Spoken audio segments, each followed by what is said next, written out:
Hello everyone, this is Ritu and welcome to study more knowledge. तो NCERT history के previous questions हम कर रहे हैं डिस्कस चैप्टर वाइज। तो इसमें जो आपके कुछ वीडियोस हैं वो मैं आपको प्रोवाइड करा चुकी हूँ। आज हम डिस्कस करने वाले हैं चैप्टर सेकंड जो है क्लास 7th का, उसके प्रीवियस क्वेश्चन जो कि सीटेट के एग्जाम्स में पूछे गए हैं। ये चैप्टर है नए राजा और उनके राज्य। You can also follow me on social media, Facebook page, Insta ID and Telegram channel, link आपको डिस्क्रिप्शन में मिल जाएगा। क्वेश्चन है, जैसा कि चोल अभिलेखों में उल्लिखित है कि ब्रह्मदेव उपहार में दी गई भूमि होती थी, वो निम्नलिखित में से किसको दी जाती थी? तो सही ऑप्शन इसका हो जाएगा सेकंड, ब्राह्मणों को दी जाती थी। जो उपहार में भूमि उसको कहा जाता था ब्रह्मदेव। नेक्स्ट क्वेश्चन भी कुछ इसी तरह का है, चोल शासन में भूमि के प्रकार का सही विकल्प के साथ मिलान करें। तो एक तरफ तो दिया गया है कि भूमि के प्रकार कौन कौन से हैं और उनके बारे में थोड़ा सा डिटेल में बताया गया है कि भाई कौन सी ये भूमि होती थी। तो यहाँ पर सही ऑप्शन अगर देखें तो ये हो जाएगा ऑप्शन नंबर सेकंड। सेकंड के अकॉर्डिंग अगर हम मैच करें तो ए को हम तीसरे से मिला देंगे, यानी कि जो वैमल्लन वगैरह जो भूमि थी ये थी हमारी जो गैर ब्राह्मण किसान स्वामी की भूमि होती थी उसको कहते थे। और इसको बी को हम फोर्थ से मिला देंगे, ब्रह्मदेव जो थी, ये देव यहाँ पर लिख दिया लेकिन ब्रह्मदेव है ये, ब्राह्मणों को उपहार में दी गई भूमि। शाला भोग होती थी किसी विद्यालय के रखरखाव के लिए भूमि, और देवदान होती थी जो कि मंदिर को उपहार में दी जाती थी भूमि, उसको कहते थे देवदान। तो ध्यान रखेंगे इनका, और इनका थोड़ा सा डिटेल में भी देख लो। यहाँ पर मैंने आपको दे दिया है इनका डिटेल में, हो सकता है बाकी के बारे में पूछ ले तो 2-4 और हैं इसमें, मतलब 2 और हैं, 4 तो हमने पढ़ लिए। तो चोल अभिलेखों में भूमि की विभिन्न कोटियों का उल्लेख मिलता है, कोटियों मतलब प्रकार भूमि के। तो वही जो हमने अभी देखा क्वेश्चंस में वो है वेलन वगई गैर ब्राह्मण किसान स्वामी की भूमि को कहा जाता था। ब्रह्मदेव होती थी जो ब्राह्मणों को उपहार में दी जाती थी भूमि। शाला भोग कहा जाता था किसी विद्यालय के रखरखाव के लिए जो भूमि होती थी। देवदान या फिर तिरुनमटुक्कनी जो होती थी वो मंदिर को उपहार में दी गई भूमि को कहते थे। और पल्ली चंदम जो कहते थे वो जैन संस्थानों को दान में दी गई भूमि को कहते थे।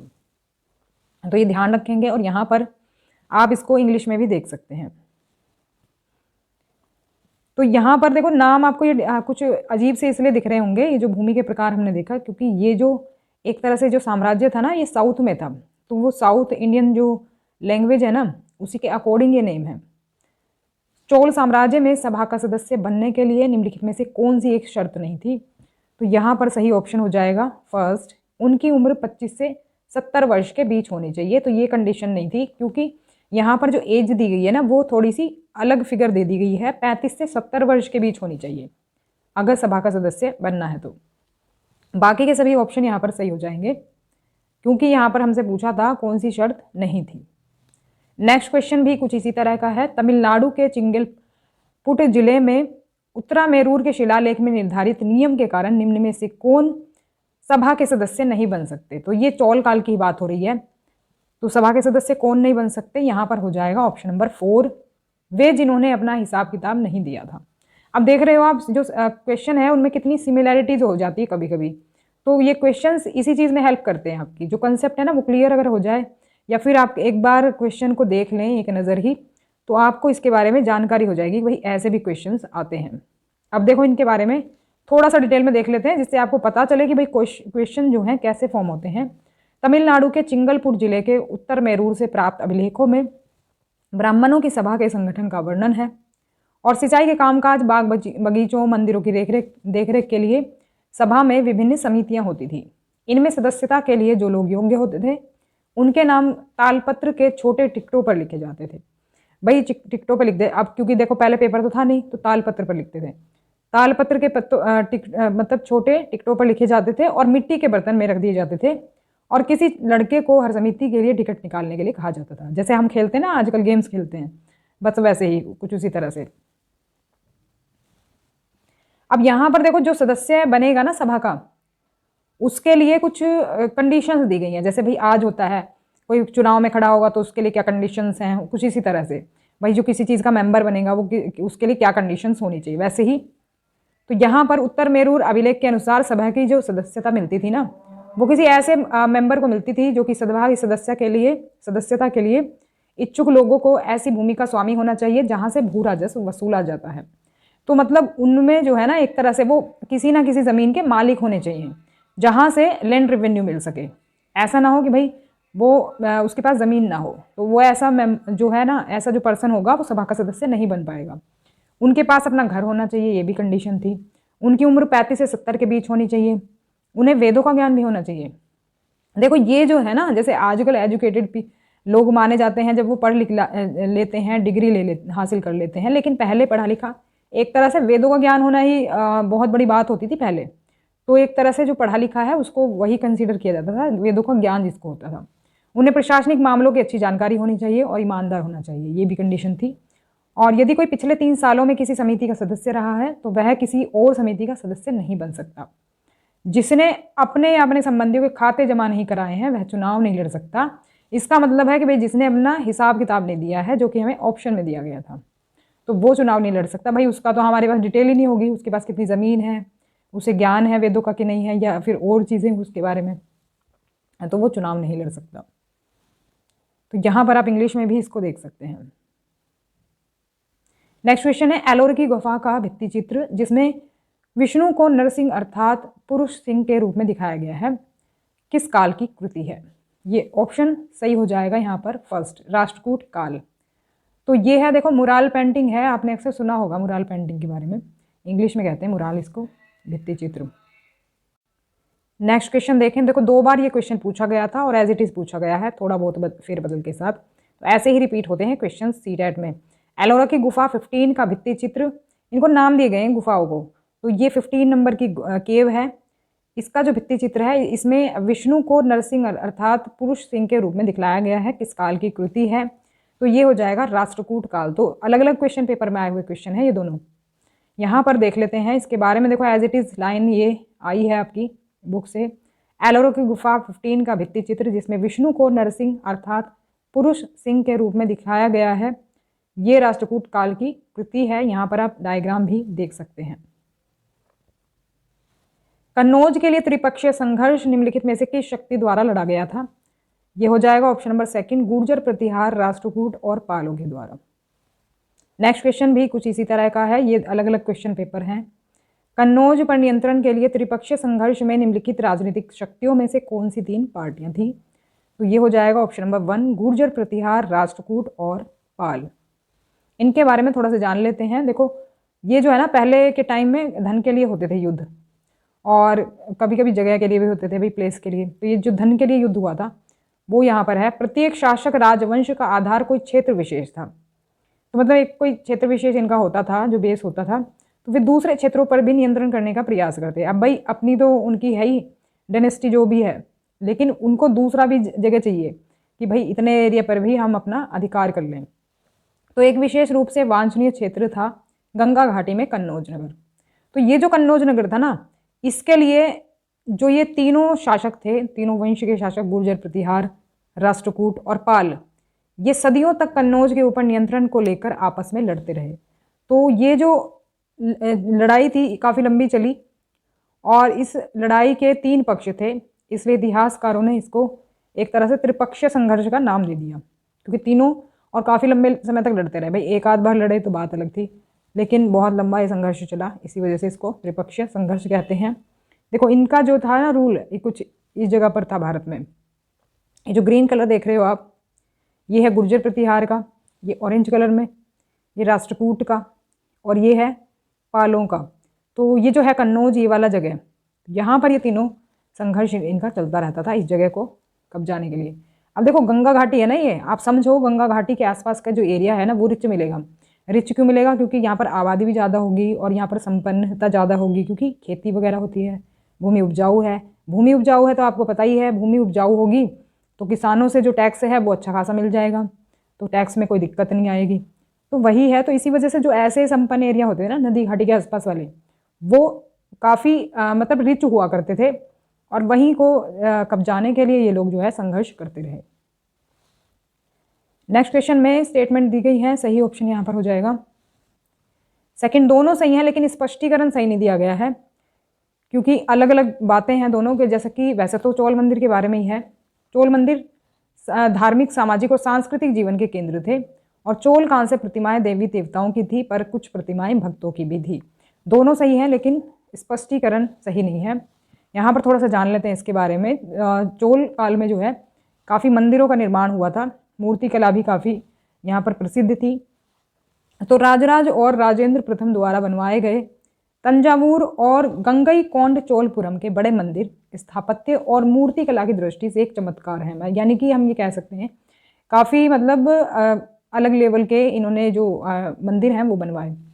चोल मंदिर शिल्प उत्पादन के केंद्र थे, और चोल मंदिर सिर्फ पूजा आराधना के स्थान नहीं थे, ये ध्यान रखेंगे, ये आर्थिक, सामाजिक और सांस्कृतिक जीवन के केंद्र भी थे।